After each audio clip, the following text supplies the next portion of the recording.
জন্মহার বাড়াতে অদ্ভুত প্রস্তাব। বিভিন্ন দেশ থেকে তরুণীদের এনে যুবকদের সঙ্গে বিয়ে দেওয়া হবে। এরপর দ্রুত সন্তান জন্মদান বাড়াতে হবে। দক্ষিণ কোরিয়ার জন্মহার বাড়ানোর এমন হটকারী প্রস্তাব ঘিরে তীব্র বিতর্ক তৈরি হয়েছে।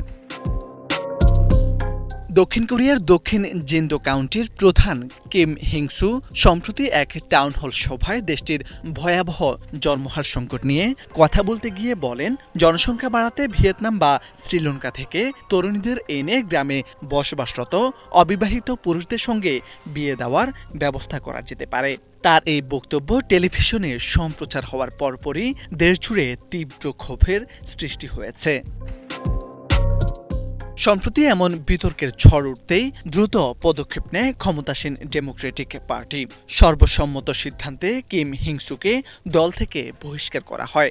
মানবাধিকার সংগঠন ও সাধারণ নাগরিকরা তার বক্তব্যকে নারী অবমাননা, বর্ণবাদী মানসিকতা এবং মানব পাচারের ধারণাকে উৎসাহিত করার মতো মন্তব্য বলে আখ্যায়িত করেছেন।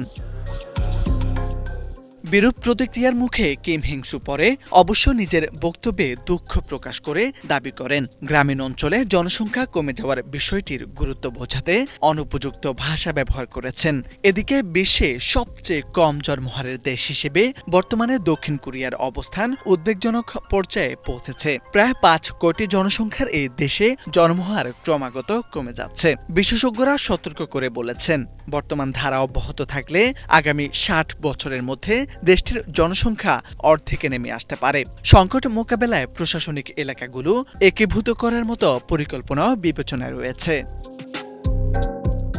মোরশেদ আলম, বাংলা ভিশন।